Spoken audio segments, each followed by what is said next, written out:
Hello everyone, আসসালামু আলাইকুম। আশা করি আপনারা সকলে ভালো আছেন। It's your Y MD Shihab blogs. Welcome to my new another blog. তো আমরা দুপুরেই বেরিয়ে পড়েছি বিয়ের দাওয়াত খাওয়ার জন্য।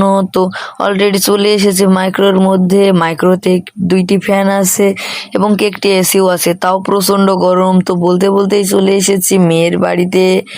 তো এখানে মাইক্রোটি আপনাদের কেমন লাগছে আমার কমেন্ট বক্সে জানিয়ে দিবেন। তো বলতে বলতেই চলে এসেছি ডেকোরেশনের কাছে। অনেক সুন্দর লাগছে। তো এটা হচ্ছে আসলে প্যান্ডেল। তো এখন বরে ফিতা কাটবে, এখনো বর মাইক্রো থেকে নামেইনি। তো আপনাদের জাস্ট নামা দাও দেখায়। তো দেখুন আপনারা, এখন কিন্তু হাদিয়া দিতে হবে। এই যে দেখুন এখন নামবে বর, দিয়ে ফিতা কাটবে। অনেক সুন্দর লাগছে দূর থেকে দেখুন। এখন নেমে ফিতা কাটবে। জাস্ট আপনাদের একটু ফিতা কাটাটা দেখিয়ে দিই। তো ভেতরে যাচ্ছিলাম যে সময় বর চলে এসেছিল, এই যে ফিতা কাটছে। তো এখন ব্লেড দিয়ে ফিতা কাটছে।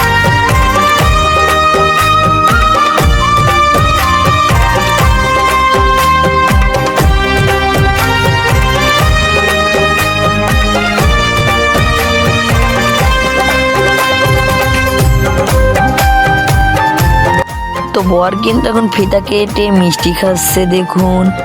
আর বরটাকে আপনাদের কেমন পছন্দ হয়েছে আমার কমেন্ট বক্সে জানাতে ভুলবেন না। তো বলতে বলতে চলে এসেছি প্যান্ডেলে। আর এই যে বর বন্ধুদের সাথে করে নিয়ে বসে রয়েছে। তো বলতে বলতে চলে এসেছে প্লেট। তো প্লেটগুলো একসাথে নিয়ে একটু স্টাইল করে নিলাম। তো দেখুন ভিডিওটা শেষ পর্যন্ত লাইক কমেন্ট শেয়ার এবং সাবস্ক্রাইব করে আমার পাশে থাকবেন। আর সেই দিনেই হচ্ছিল বৃষ্টি। তো তার সাথেও আমরা কিন্তু কাদা মাটিতে পুঁতে গিয়েছিলাম। তো স্যান্ডেলটা কিন্তু এখন মাটিতেই পড়ে রয়েছে, আমরা এখন খালি পায়ে। তো বলার সাথে সাথে মালিশ চলে এসেছে, তারপরে ভাত চলে এসেছে। তো এখন সবাইকে দিচ্ছে, এখন আমাকে দিল।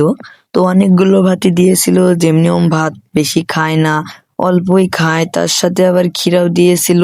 তো ক্ষীরা আমরা মেলা করে একসাথে নিয়ে নিয়েছিলাম অনেকগুলো। আর এবার গোশ দিতে এসেছে।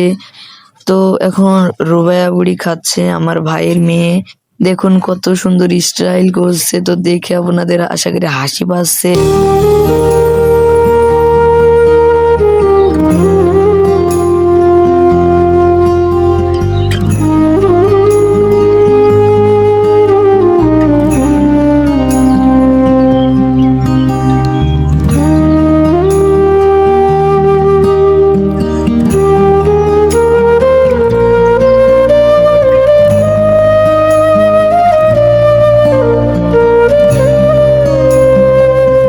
তো কুলবাড়িয়া গ্রামের ভিউটা অনেক সুন্দর, আম গাছ গোছালি।